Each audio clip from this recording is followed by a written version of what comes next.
What happened? Bakit as is, status quo? What do you think happened?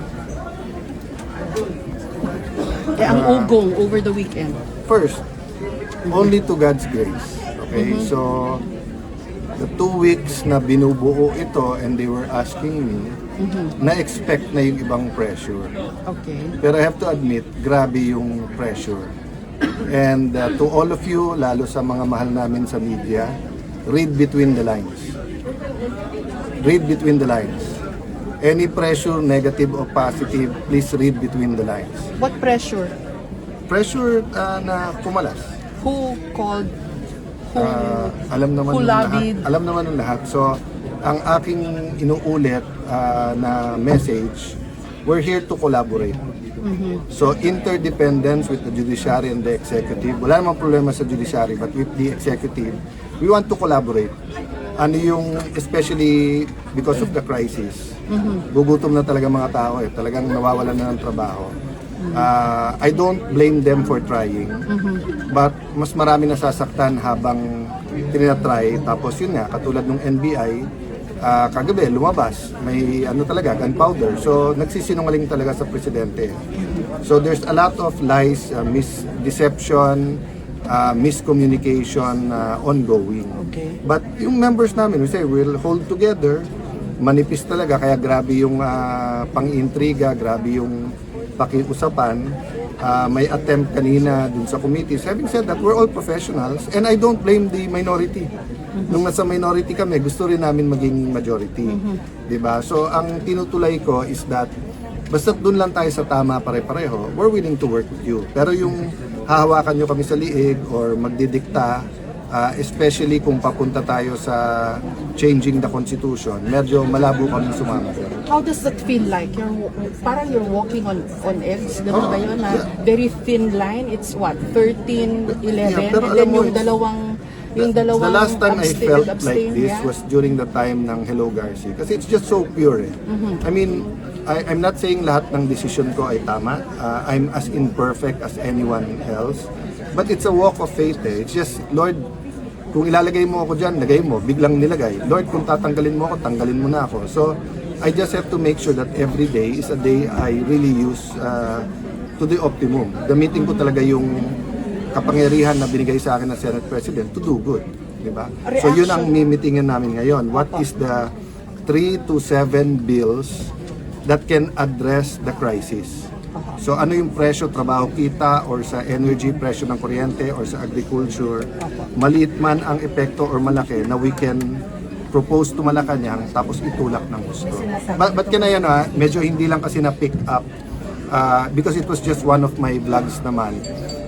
Naparating sa akin na maraming nakapending na bagong taxes, and this is normal sa mga economists pagka ganito na may threat ng stagflation, nagmo-move sila for new taxes. Ang sabi ko, we will be open but only if mag-order muna sila ng 10% savings sa buong gobyerno. Ipakita muna natin sa tao bago natin singilin ng mas mataas na tax. Dalawa.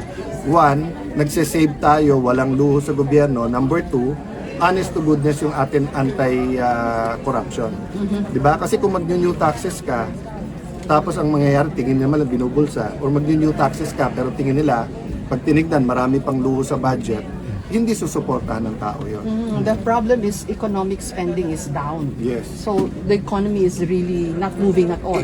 It's the first time, siguro after World War II, na nagkasabay-sabay. Oil, fuel, fertilizer, geopolitical tension. So, tapos tayo kasi, 3-4 ang tama. Bakit? Marami tayong OFW . So each and every one na kailangan umuwi, walang sweldo yon. Pag uwi, wala na rin remittance iyon. Okay. Tapos nung tinamaan ng Bahrain at Qatar sa LP sa gas, ang byproduct ng urea, which is fertilizer, na ang biggest is India. So hindi naman basta't mag-export. So mataas na, mahirap pang kumuha. So ano what do you call this? nanganganak at damay-damay. Viral na rin yung crisis eh. Opo. So ito pong nangyari today, is this how the Senate will conduct itself? Na una, you were a Senate session, Yeah. regular session, and then you convened the impeachment court, and then biglang naalis I'll- na naman yung mga I'll road answer nyo. that directly, Yeah. then I just wanna thank the minority then. One, so mangyayari nito, medyo ilang linggo pa bago mangyari yan yung naka-rogue na araw-araw na. Bakit? Kasi may 10 days pa para sumagot ang Vice President, tapos 5 days pa, tapos pre-trial pa. Okay. So yung actual na trial, malamang yan, tatama yan naka-break, so malamang yan, maka-araw-araw kami, pero may committee hearings.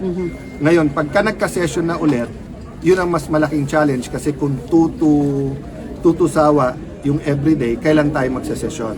Pero we will balance it. But I want to take the minority because they're statesman and professional enough. Nagkausap-usap kami na while they don't have the numbers, yung usual na proseso sa Senado, wag nating i-delay. Opo.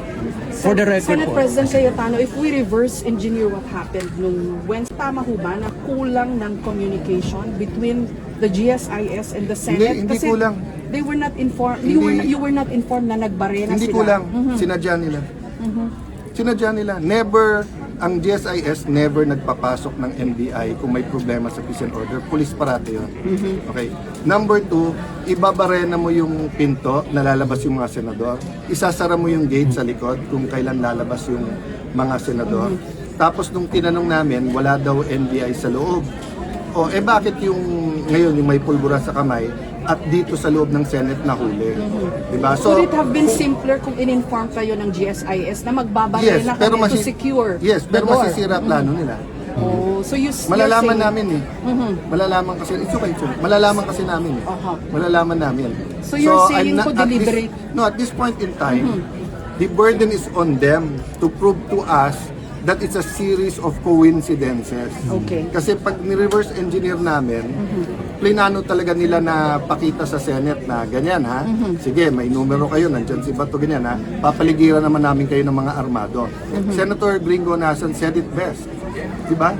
If you are where you're not supposed to be at armado ka, what do you expect will happen? SP, Diba? sabi po ng DOJ, sabi ni Justice Secretary Vida, coordinated daw yung move ng NBI, yung mga armed. Inamin niya na coordinated sa kanya. Anong and reaction then he niya? wants to investigate.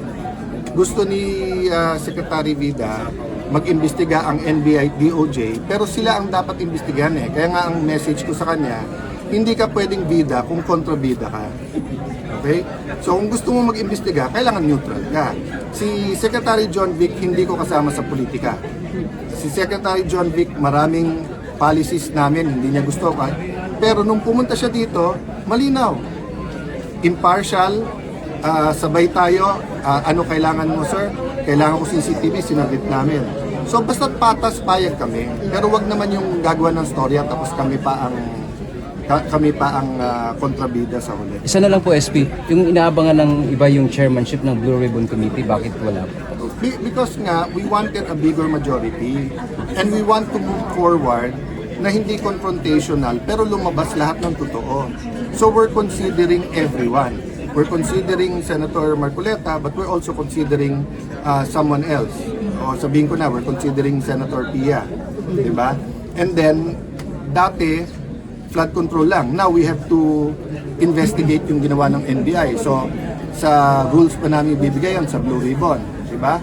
So, it's getting more complicated because nga of the events last week. Having said that, kung panay ganyan yung issues, kawawa ekonomiya natin, kawawa si Juan de la Cruz. So, Sir, bakit po SP hindi si Senator Marcoleta sa Blue Ribbon? because all of us agree na sabay-sabay ang problema sa bansa. So, unahin ko muna. Pwedeng device because No. it could be Yung sinabi mong bakit hindi siya, we haven't decided na hindi siya. Kung ang tanong, why are we considering others? Because from the start, nung nilagay nila ako, sinabi nilang lahat, walang magdidemand ng kahit anong committee, mag-usap-usap tayo. So, meron din mga nagsasuggest na we will prioritize the flood control together with other economic and other issues. For example, yung agriculture, yung mga smuggling, etc. na nakakabaksak sa atin. So I haven't talked to them, but all of them, Senator Pia, Senator Marcoleta, all of them said, SP, discuss lang, but we're all open. So that's why we're going to go on caucus ngayon. So it may be, it may not be. So we haven't decided the one to o siya ilagay. So karamihan ng binasa natin today ay yung mga dati na, except for a few. Okay, last question. Iba yung yung suspension order ng ombudsman. We're going to discuss it. Kasi pupunta, after the senators, i-meet ko yung bagong SecGen tapos yung legal. Okay, thank you. Thank you. Hindi siya hindi ba siya nag-clearance sa inyo na mag-warning? Nandito ka, ma'am. Wala susunod tayo. Paano, pag sinusugod ka na, hindi ka na makakapaalam. Sa sarili niyang decision. Susunod po, Thank you po. Ay, ma'am, sorry. Sorry, ma'am. May tatanong lang. One point lang ha. Ibabalik ko lang sa inyo sa sa warning shot, okay? Kung sinabi ng Malacanang, bawal ang armado sa nakapaligid sa Malacanang, pumunta ka doon na naka-armado ka, hindi ka ba magwa-warning shot? Okay. Pag sinabi sa Supreme Court, pag pumunta kayo dito armado, mag-coordinate muna kayo. Pumunta kayo, hindi kayo nag-coordinate, hindi ba magwa-warning shot? The circumstance is very important. We were on red alert, if I can call it that way, because nung nangyari nung Monday, at buong araw may mga report ng mga armado and deny yung NBI. Okay? So the investigation is ongoing. Pero yung maglabas na ng mga talking heads, yung mga nagsasalita na hindi dapat ng warning shot, napakadelikado. Pati ang PNP ha, yung general na yon, napakadelikado nung sinasabi niya. Para niyang tinatanggalan ng depensa ang Malacanang at saka ang Supreme Court sa pinagsasabi niya. So ang pakiusap ko, we're being deliberate, we're being prudent. Ingat kayo mga law enforcers kasi yung sinabi nyo, babalik din sa inyo. Yung time na kailangan nyo ng suporta dahil dinidepensa nyo yung bansa, binigay namin. So now na may dumepensa sa Senado, mag-ingat-ingat kahit inuutusan kayo. Okay, thank you.